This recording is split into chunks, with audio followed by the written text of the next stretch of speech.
अंतर्राष्ट्रीय खबर है, अमेरिका पर बहुत महंगी पड़ेगी यह भारत की नीति, क्योंकि अल्टीमेटली भारत ने वो कर दिखाया जिसके लिए अमेरिका हमें दबा रहा था। और इस दबाते हुए काल में ही अमेरिका का दूसरे दिन ही बयान आता है कि सैंक्शंस हैं अभी हमारे पास। और यह बात इसलिए ज्यादा महत्वपूर्ण हो जाती है क्योंकि भारत पर ऑलरेडी कुछ दिन पहले ही सैंक्शंस लगे थे भारत की 3 कंपनियों पर। और यह अमेरिका का वो जवाब रहा जिसमें अमेरिका ने हमें धमकाते हुए कहा कि आपके ऊपर सैंक्शंस लग सकते हैं। मेरे प्यारे साथियों, आप सभी को यह तो अच्छे से मालूम है कि हमारे अपने एक कंधे पर, और वो भी कहिए तो राइट साइड के कंधे पर, हमने अपना एक बालक बिठा रखा है। उस बालक का नाम है पाकिस्तान। बड़ा नाराज होकर हमसे 1947 में चला गया था। कहा था कि अब हम अपना देश खुद चलाएंगे।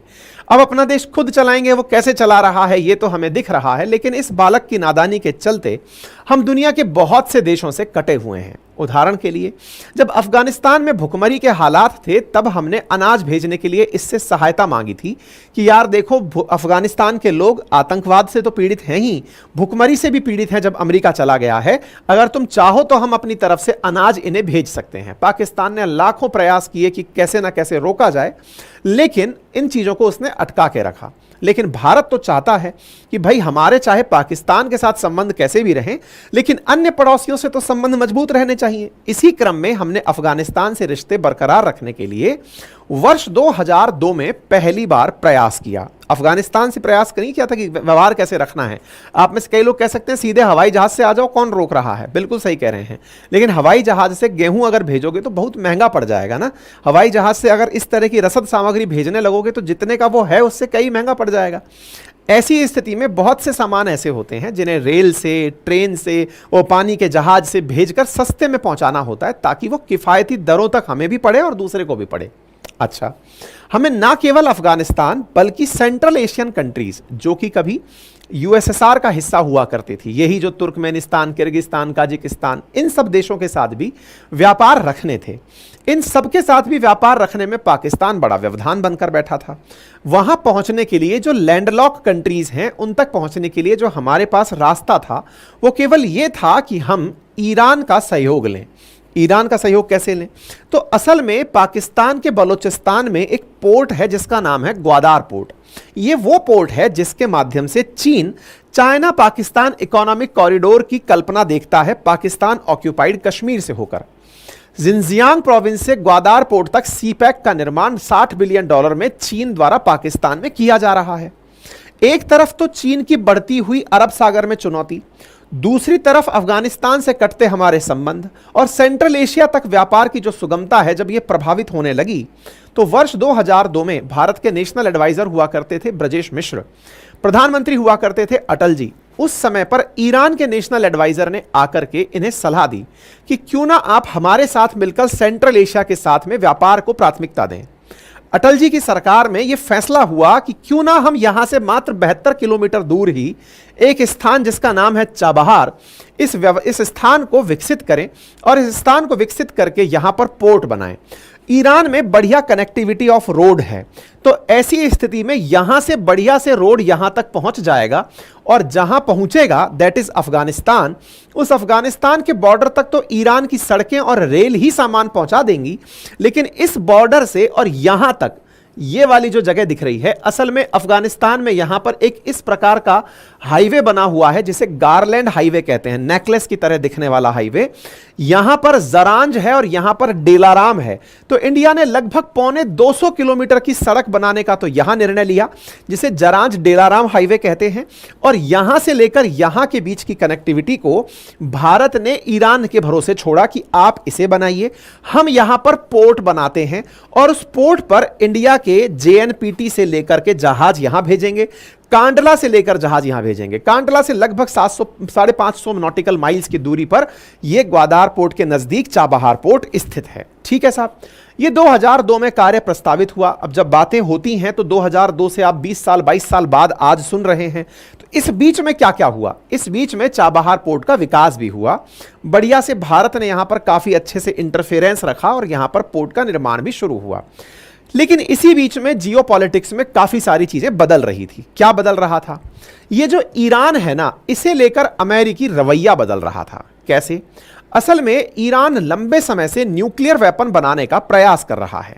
न्यूक्लियर वेपन ना केवल बनाना बल्कि न्यूक्लियर एनर्जी भी पैदा करने के लिए बहुत सारे एनरिचमेंट के प्रयोग कर रहा है। यूरेनियम एनरिचमेंट को लेकर निरंतर प्रयोग कर रहा है। अमेरिका को यह सूचना है कि ईरान के द्वारा न्यूक्लियर वेपन बनाए जा रहे हैं और न्यूक्लियर वेपन बनाने का ही वो डर है जिसके चलते हाल ही में जब ईरान ने इजराइल पर मिसाइल दागी तब अमेरिका द्वारा ईरान पर कुछ भी एक्शन नहीं लिया गया। क्यों नहीं लिया गया? क्योंकि उसे डर है कि संभवतः ईरान ने अब तक अपना न्यूक्लियर वेपन बना ही लिया है। खैर, ईरान पर इसी डर के चलते अमेरिकी प्रशासन ओबामा के कार्यकाल में ईरान के नजदीक आए और इन्होंने एक प्लान रखा ईरान के साथ कि हमें डर है कि आप न्यूक्लियर वेपन बना रहे हैं, आपके द्वारा न्यूक्लियर एक्टिविटी की साइट्स भी आए दिन दिखाई पड़ती हैं। ऐसी स्थिति में अमेरिका ने ईरान के साथ joint comprehensive plan of action, जिसे कहा जाता है JCPOA, यह तैयार किया और ईरान के साथ एग्रीमेंट साइन किया। एग्रीमेंट साइन करते समय यह जो एग्रीमेंट है JCPOA के नाम से, चैनल पर नए हैं तो चैनल को सब्सक्राइब कर लें, बाकी अपनी राय कमेंट बॉक्स में खुलकर रखें। गुजारिश बस यही रहेगी कि आप जितना संभव हो अपने साथियों के साथ इस सेशन को साझा करें। इतनी एनर्जी आपके साथ खर्च करते हैं, मर्जी आपकी है।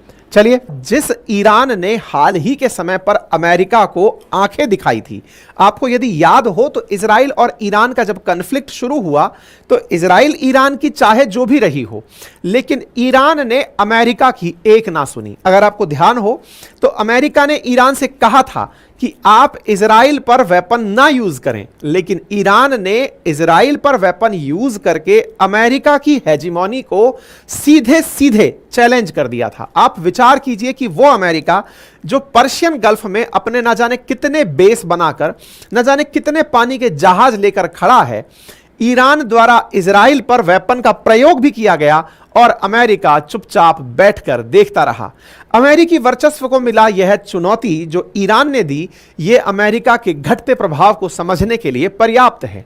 इंडिया ने इस दौर में बहुत तेजी दिखाई और चाबहार पोर्ट पर लगभग काम पूरा कर डाला। ठीक है साहब, इंडिया ने ईरान से खूब तेल खरीदा, मतलब हमने इतना तेल खरीदा क्योंकि ईरान तेल प्रोड्यूसर देश है, तेल और गैस बढ़िया है यहां पे, तो हमने खूब तेल यहां से खरीदा, सब सही चल रहा था। इसी बीच में चले आते हैं डोनाल्ड ट्रंप। डोनाल्ड ट्रंप एकदम ईरान विरोधी, कट्टर इजराइल के समर्थक, वो आदमी जो अमेरिका फर्स्ट की नीति लेकर चलता है और इतनी भयंकर नफरत ईरान के लिए कि जितनी मेहनत 6 देशों ने मिलकर की थी, परमानेंट 5 मेंबर प्लस रशिया ने मिलकर ईरान के साथ जो JCPOA साइन किया था, ना केवल अमेरिका में ट्रंप ने आते ही JCPOA तोड़ दिया, बल्कि ईरान पर एक सैंक्शन की धारा लगा दी जिसे काटसा कहा जाता है, मतलब countering American adversaries through trade sanction acts, इसे AATSA भी कहा जाता है, काटसा। इन्होंने, अमेरिका ने ईरान पर तत्काल प्रभाव से एक ऐसा कानून लाद दिया जिस कानून के चलते अब ईरान ने जो अब तक इन 5 परमानेंट मेंबर से और जर्मनी से जो सहायता प्राप्त की थी वो तो दूर हो ही गई, साथ में अमेरिका ने धमकी देते हुए दुनिया के 3 देशों के लिए लोगों को चिन्हित कर दिया, जिनमें से एक का नाम था रशिया, ट्रंप का काल था, दूसरा देश था ईरान और तीसरा देश था नॉर्थ कोरिया। और कहा गया कि अगर किसी ने भी इन 3 देशों से व्यापार किया तो उसे अमेरिकी प्रतिबंधों का सामना करना पड़ेगा। जियोपॉलिटिक्स ने फिर पलटी खा ली। हमने खूब पैसा लगाकर यहां पर चाबहार पोर्ट बना लिया था, हमारा लगभग सब सही चल रहा था, बढ़िया तेल हम यहां से प्राप्त कर रहे थे, लेकिन अमेरिका से डरना बनता है। क्यों? क्योंकि लगभग $125 बिलियन का सालाना हम लोग व्यापार अमेरिका से करते हैं। अगर हमारे ऊपर ही सैंक्शन लग जाएगा तो हमारा माल नहीं बिकेगा। इंडिया का अमेरिका के साथ जो व्यापार है वो ट्रेड सरप्लस में है। सरप्लस में मतलब इंडिया अमेरिका को सामान बेचकर पैसे कमाता है। वहीं चाइना के साथ या ईरान के साथ या रशिया के साथ हम जब व्यापार करते हैं तो हम व्यापारिक घाटे में रहते हैं, यानी कि हम एक्सपोर्ट कम करते हैं और इंपोर्ट ज्यादा करते हैं। अमेरिका हमारे लिए इकलौता ऐसा देश है, या फिर कहिए कि मतलब उन इकलौते देशों में से एक है, कम देशों में से एक है जिससे व्यापार करके हम मुनाफे में जाते हैं। इंडिया एकदम ठहर गया कि अब क्या करें। अमेरिका ने कहा कि आपको जो जो चीजें चाहिए वो मैं प्रोवाइड कराऊंगा, लेकिन आपको ईरान के साथ व्यवहार नहीं रखना है। आपको जानकर आश्चर्य होगा कि काटसा के चलते जो इंडिया पहले नंबर 1 पर हाईएस्ट तेल इंपोर्ट करता था ईरान से, उस ईरान से हमने जीरो तेल इंपोर्ट करना शुरू कर दिया। समय बीतता जा रहा है, 4-5 साल निकल चुके हैं, 19 का दौर आ चुका है। 19 का दौर आया, धीरे धीरे चीजें और बढ़ती गई। अमेरिका के अंदर भी सत्ता परिवर्तन हुई। सत्ता परिवर्तन हुई और सत्ता के अंदर एंट्री होती है ओबामा के उत्तराधिकारी के रूप में काम करने वाले या ओबामा के सामने वाइस प्रेसिडेंट रहने वाले बाइडेन की। बाइडेन इस बार वहां राष्ट्रपति बनते हैं। लेकिन अमेरिका में अब तक ट्रंप ने इतना ज्यादा कचरा कर दिया था कि ईरान के साथ में अब बाइडेन भी रिश्ता सुधारने की स्थिति में नहीं थे। बाइडेन के पास एकमात्र रास्ता यही था कि वो ट्रंप के द्वारा सेट किए गए प्रेसिडेंट्स की ही पालना करते रहें और वैसे ही चलते रहें। समय बीतता जा रहा है, ट्रंप का काल चल रहा है। 21, 22, 23, 24 इन 4 साल में बाइडेन रहे। बाइडेन के काल में ईरान को लेकर के कोई भी आसानी अमेरिका ने नहीं बरती।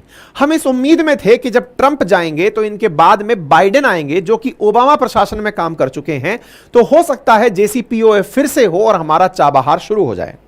लेकिन अमेरिकी प्रभाव के चलते भारत ने अपना बड़ा नुकसान उठाया। हम चुपचाप बैठकर देखते रहे। हम सोचते रहे कि चलिए एक से नुकसान नहीं होगा, एक का नुकसान भुगत लेंगे। अमेरिका ने अपनी तरफ से जो करना था वो किया। 19 के अंदर आया कोरोना, 20 के अंदर जिसका प्रभाव पड़ा, 21 में व्यापार के अंदर जिसका नुकसान दिखा और अब अमेरिकी प्रतिबंधों से भारत भी जूझ रहा था। कोरोना खत्म ही हुआ कि 2022 में दुनिया ने रशिया यूक्रेन कन्फ्लिक्ट देख लिया। रशिया यूक्रेन कन्फ्लिक्ट देखा जिसके चलते रहा सहा और मामला खराब हो गया, क्योंकि अब अमेरिका ने रूस से तेल खरीदने पर भी दुनिया पर प्रतिबंध लगा दिए।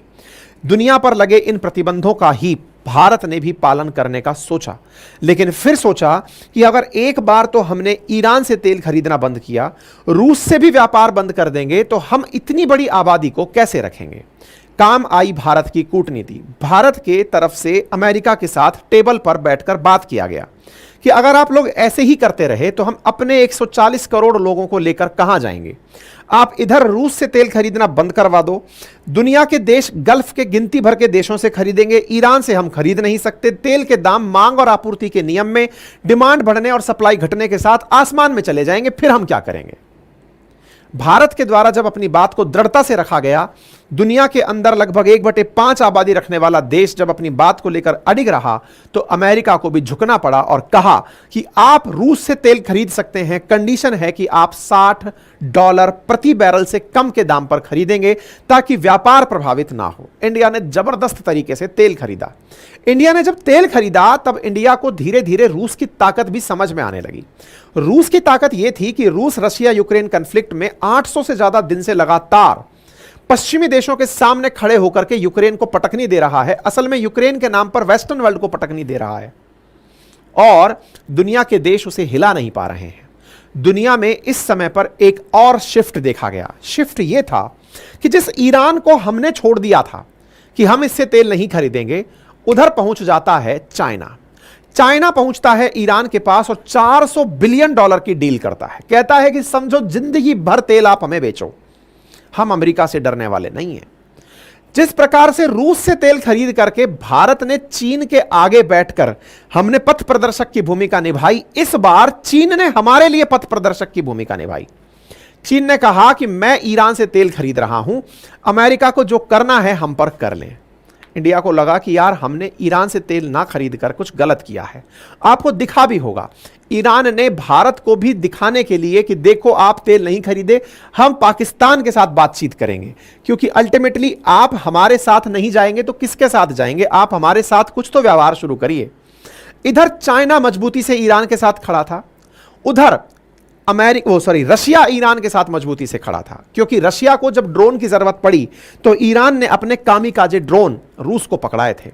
कामिकाजे ड्रोन जब रूस को पकड़ाए तो इंडिया को यह समझ में आ गया कि एक नया शिफ्ट बन रहा है जिसमें रूस, चाइना और ईरान एक साथ हैं। इंडिया कहीं इस दौर में पिछड़ ना जाए। आपको याद होगा हाल ही में पुतिन 5वीं बार राष्ट्रपति पद की शपथ लिए हैं रूस के अंदर, और वो अपनी पहली विदेश यात्रा में चीन जा रहे हैं, जो ये दर्शाता है कि रूस और चाइना एक दूसरे के बहुत निकट आ चुके हैं। भारत को आवश्यकता थी कि इस बदलते हुए जियोपॉलिटिकल शिफ्ट में अब हमें अमेरिका को आंख दिखानी ही पड़ेगी। जियोपॉलिटिक्स समझ में आई, खेल किस तरह से बदल रहा था समझ में आया। एक लाइन में अगर कहा जाए तो क्या यह समझ में आया कि इंडिया ने इस बहाने अमेरिका को आंखें दिखा ही दी?